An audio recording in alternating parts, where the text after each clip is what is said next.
Alhamdulillah, alhamdulillahi katsira, wa subhanallahi bukratan wa asila, wassalatu wassalamu ala rasulillah wa ala alihi wa sahbihi wa sallama tasliman katsira, amma ba'd. Ibadallah, hadirin jamaah salat Jumat rahimani wa rahimakumullah. Maklum adanya menjadi keyakinan dasar dalam iman setiap muslim bahwa segala sesuatu di tangan Allah Subhanahu wa taala, Allah yang tentukan. Qul man biyadihi malakutu kulli syai' wa huwa yujiru wa la yujaru alaih in kuntum ta'lamun.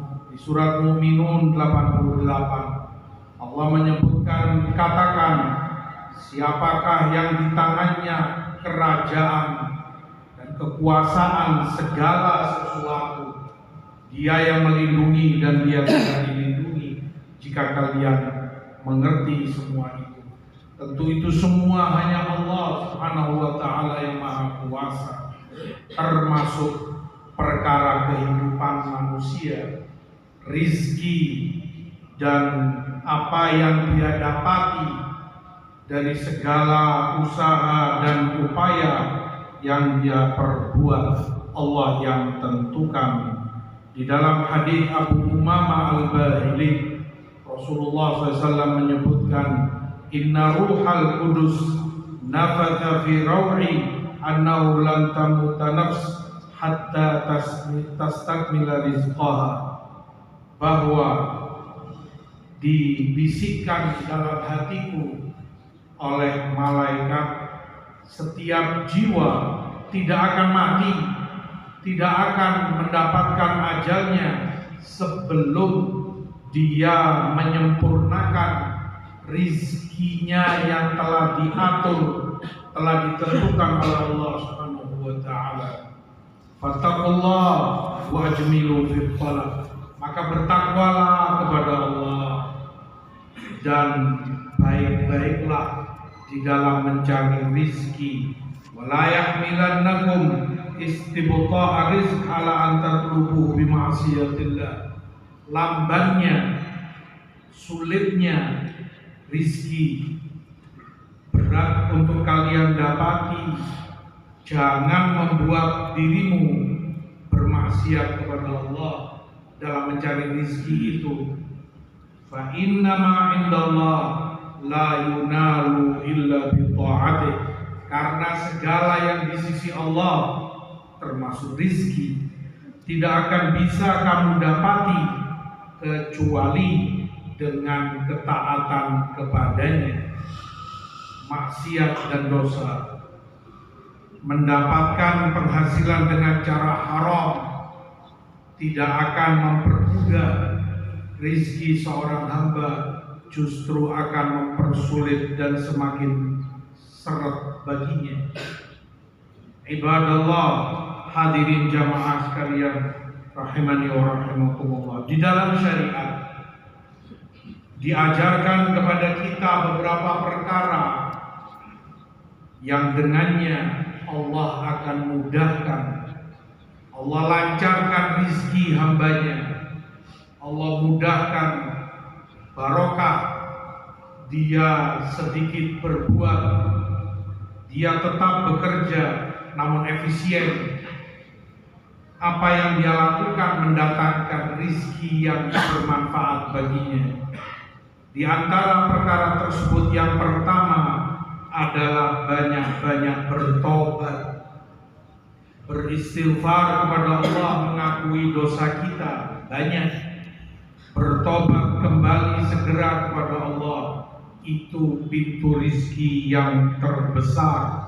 Firman Allah dalam surat Nuh, faqultu astaghfiru rabbakum innahu kana ghaffara yursilis samaa'a 'alaikum midrara.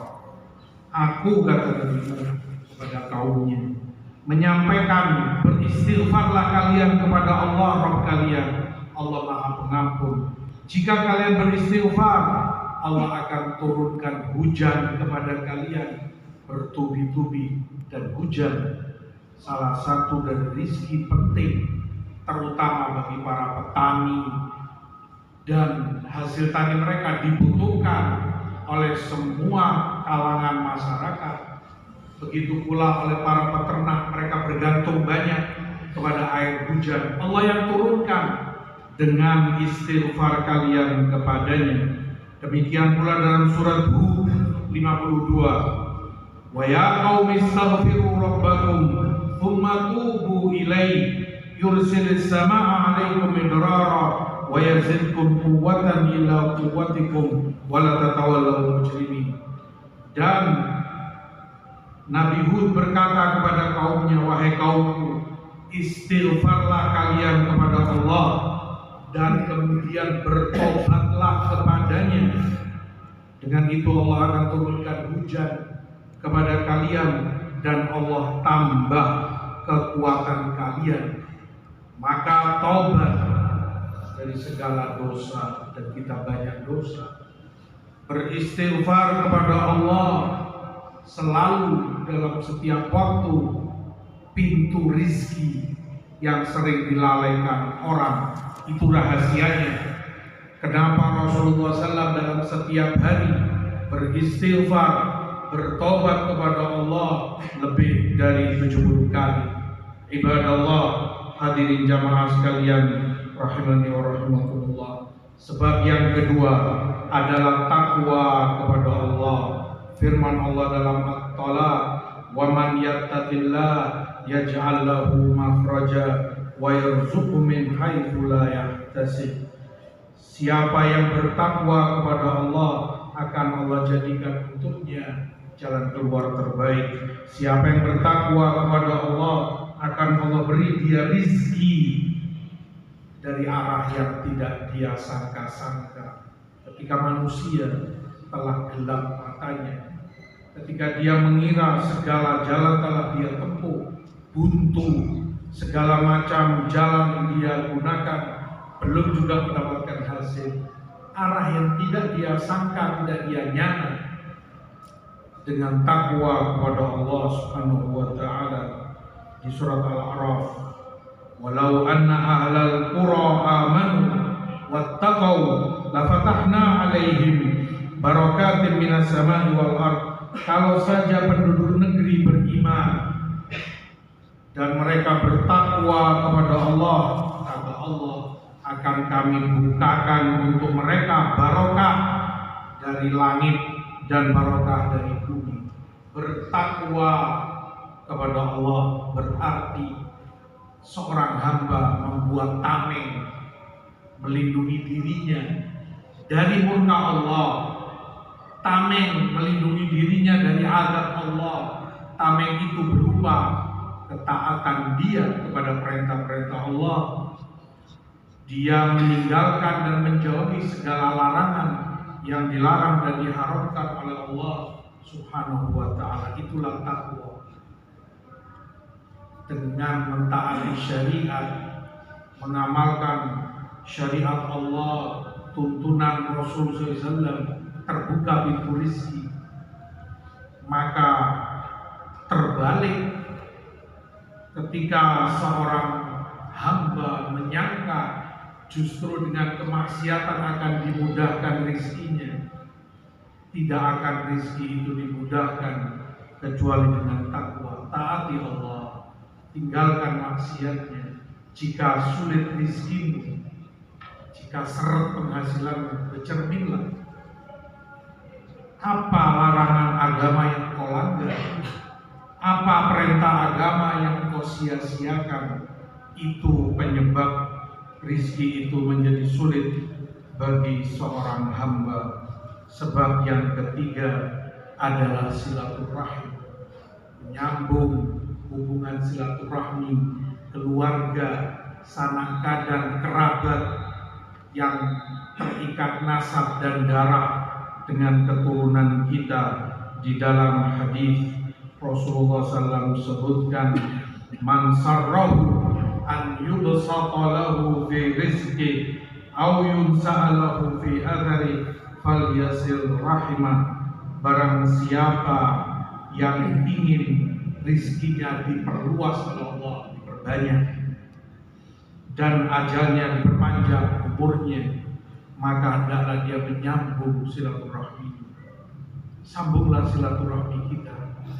Mungkin selama ini yang merasa seret dan sulit penghasilan dan pendapatannya, coba tengok bagaimana kita menjaga silaturahmi. Itu kakek, itu nenek kita, itu paman, itu bibi kita, Pak D, Pak Le, Bude, Bule, itu sepupu kita.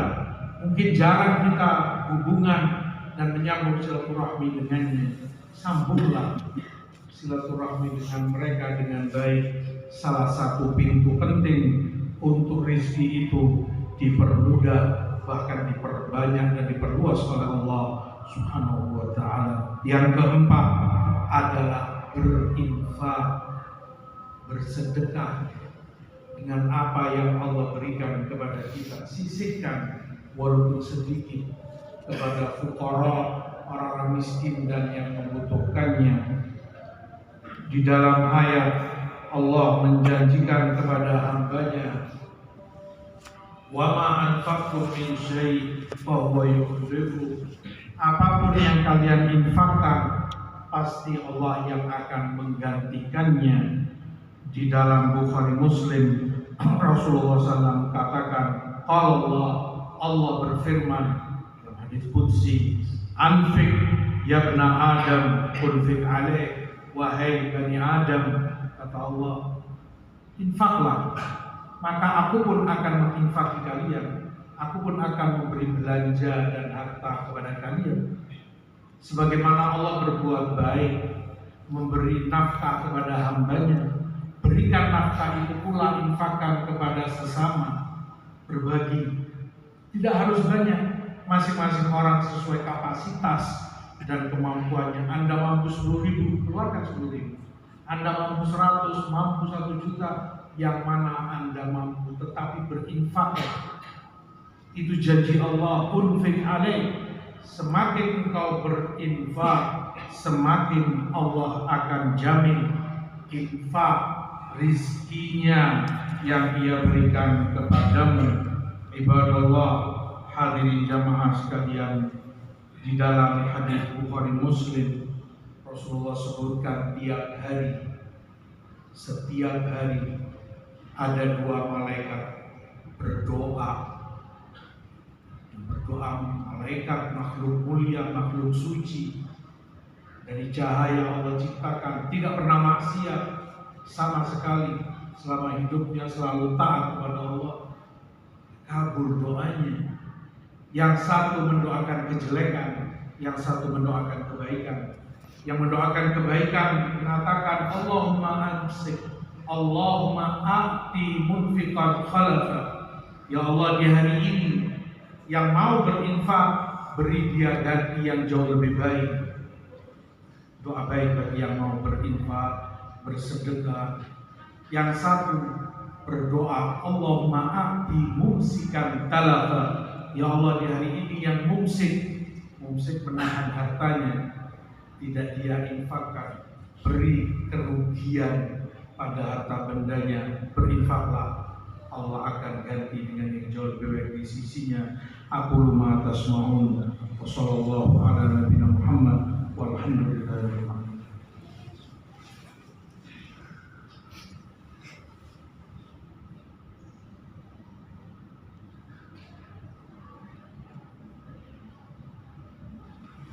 Alhamdulillah, salatu wassalam ala Rasulillah wa ala alihi wa sahbihi wa man wala, amma ba'd.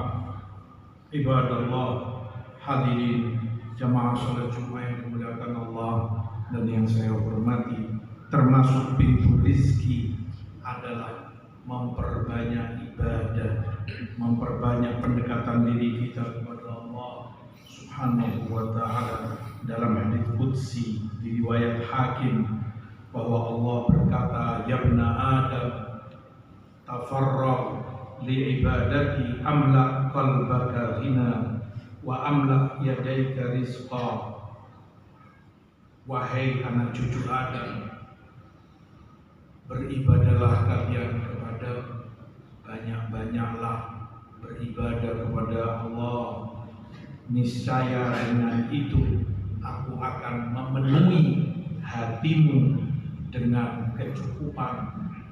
Niscaya dengan itu pula akan aku penuhi kedua tanganmu dengan rizkiku. Wala tubaid minni fa'amla qalbaka faqra wa amla yadaika syughla. Jangan kau jauh dariku, kata Allah, karena dengan itu akan aku penuhi hatimu dengan kemiskinan, dan aku penuhi kedua tanganmu dengan kesibukan, namun tidak ada guna dan arti bagimu beribadah kepada Allah. Maka ironis jika yang terjadi adalah sebaliknya. Berapa banyak manusia dengan dalih rizki, mencari penghasilan, dia sia-siakan ibadahnya, dia telantarkan sholatnya, dia tinggalkan ibadah ini dan itu, dia langgar agamanya, semua dengan alasan kerjaan dan profesi, penghasilan. Kalau enggak, bagaimana anak dan istriku makan? Terbalik, wahai saudaraku, beribadahlah kepada Allah dengan baik. Allah yang akan memberi kecukupan dan memenuhi rizki untuk dirimu. Perkara yang terakhir adalah dengan seorang hamba semampu dia menjauh dari segala kemungkaran dan maksiat yang dilarang oleh Allah. Di dalam hadis di Musnad Ahmad, Rasulullah SAW sebutkan, innal abda la yuhramu rizqa bidzambi yusibuhu. Seorang hamba bisa diharamkan dari rizkinya, dihalangi, dijauhkan dari penghasilannya akibat dosa yang dia lakukan. Maka sadari, sekecil apapun, sesebentar apapun, ketika itu dosa dan kemaksiatan kita lakukan, penyebab rezeki itu jadi seret dan dihalangi berkaitan dengan sebab yang pertama. Segera dan perbanyaklah istighfar dan bertobat kepada Allah Subhanahu wa ta'ala. Syukuri segala yang Allah telah berikan kepada kita, itu juga menjadi pintu terpenting di dalam rizki. Di dalam Ibrahim ayat ke-7, wa itta'adzana rabbukum la in syakartum la azidannakum wa la in kafartum inna adzabi lasyadid.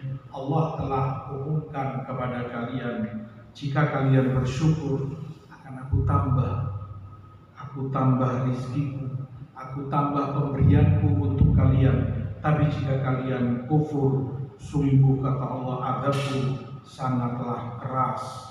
Banyak-banyaklah berdoa, memohon kepada Allah Subhanahu wa ta'ala, karena Allah menjanjikan di surat Ghafir, qala wa qala rabbukum ud'uni astajib lakum.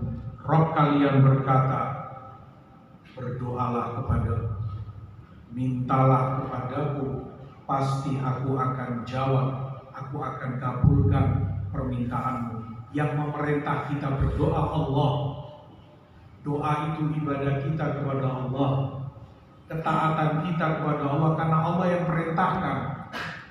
Maka termasuk dari tipuan syaitan, termasuk dari bisikan syaitan ketika seorang hamba dijauhkan dari doa, sehingga dibisikkan ke telinganya, Allah Maha tahu, ngapain kamu minta-minta kepadanya?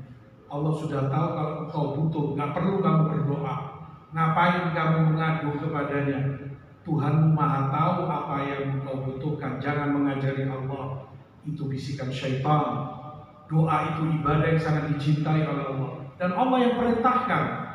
Di dalam surat Ibrahim Allah mengatakan itu. Di surat Ghafir ayat ke-60, qala rabbukum ud'uni.